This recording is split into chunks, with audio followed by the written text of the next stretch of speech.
Hello everyone, আসসালামু আলাইকুম। Welcome to my first blog. Okay, সবাইকে ঈদ মোবারক।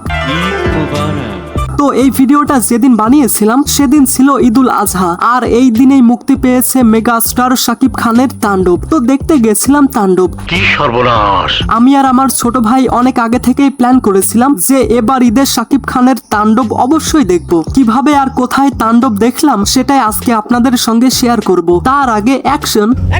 ওয়েল, ঈদের সকালে আমি আর আমার ছোট ভাই রেডি হয়ে ঈদগাহ মাঠে নামাজ পড়তে গেলাম। আমার ছোট ভাই হেঁটে যাচ্ছে আর আমি ভিডিও বানাচ্ছিলাম। এটা আমাদের এলাকার ছোট্ট একটা বাজার, আর হ্যাঁ, আমি কিন্তু গ্রামের ছেলে। তো যাই হোক, আর আমাদের ঈদগাহ মাঠে শুধু আমাদের এলাকার মানুষই না, বরং পাশের এলাকার অনেক মানুষ এখানে আসে। দেখতেই পাচ্ছেন অনেক মানুষ।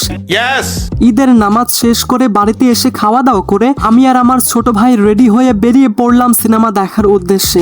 বাই দা ওয়ে, আমার ছোট ভাইয়ের নাম মনি। ফাইনালি আমাদের বাজার থেকে উঠে পড়লাম একটা গাড়িতে, কিন্তু আফসোস, গাড়িতে ওঠার সঙ্গে সঙ্গে গাড়িটা নষ্ট হয়ে গেল। কয়েক মিনিট চেষ্টা করার পর গাড়িটা অবশেষে ঠিক হলো, আর আমাদের সিনেমা হলে যাওয়ার যাত্রা শুরু হলো। প্রাকৃতিক দৃশ্যের মধ্যে দিয়ে চলমান রাস্তা, কি দারুণ লাগছিল তাই না? আর সেই কারণে আমি ভিডিও বানানো বাদ দিচ্ছিলাম না।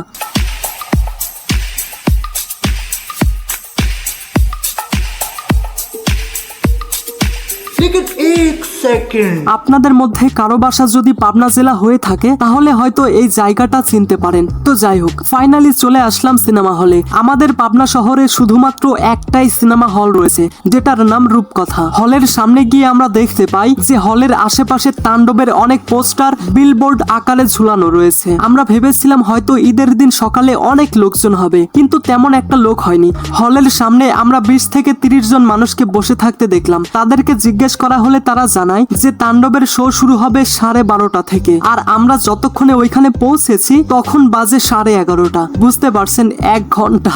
এমনকি হলের লোকজন এমনটা বলেছে যে 12টার আগে টিকিট কাউন্টারও খুলবে না। তাই আমি আর আমার ছোট ভাই আশেপাশে একটু ঘোরাঘুরি করলাম। ফাইনালি 12টা বাজার সঙ্গে সঙ্গে টিকিট কাউন্টার খুলে দিল। মনি গেল টিকিট কাউন্টারে টিকিট কাটতে, আর ফাইনালি 2টা টিকিট আমরা পেয়ে গেলাম। এরপর আমরা হলে প্রবেশ করলাম। আমাদের পাবনা জেলাতে শুধুমাত্র একটাই হল রয়েছে, তাই এই হল খারাপ হলেও আমি এটাকে কোনোভাবেই খারাপ বলতে পারবো না। তবে সত্যি বলতে এই হলের পরিবেশ মোটামুটি অনেক ভালো। মোটামুটি না, সত্যি অনেক ভালো। আপনি যদি মাল্টিপ্লেক্সে সিনেমা দেখে অভ্যস্ত থাকেন তাহলে এরকম সিঙ্গেল স্ক্রিন হল আপনার ভালো নাও লাগতে পারে। আরো একটা কথা, আমি ব্লগ বানাতে তেমন একটা এক্সপার্ট না। বুঝতে হবে ভাই, এটা আমার প্রথম ব্লগ।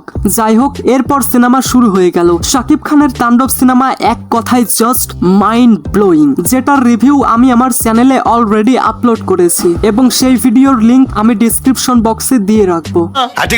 শাকিব খানের তাণ্ডব সিনেমার শুরু থেকে শেষ পর্যন্ত একটার পর একটা টুইস্ট আর টুইস্ট। এই সিনেমাটি আমার এতটাই ভালো লেগেছিল যে ইন্টারভেলের সময় আমি সিট থেকে না উঠে বসেই ছিলাম, এবং ফাইনালি একটা মারাত্মক টুইস্টের মাধ্যমে তাণ্ডব সিনেমাটি শেষ হয়। আর তাণ্ডব সিনেমা সম্পর্কে যদি বলি, এই সিনেমার স্টার কাস্টে রয়েছে মেগা স্টার শাকিব খান, সাবিলা নূর, জয়া আহসান, শিবা শানু সহ আরো অনেক শক্তিমান অভিনেতা এবং অভিনেত্রী। আমি আবার রিভিউ শুরু করে দিলাম।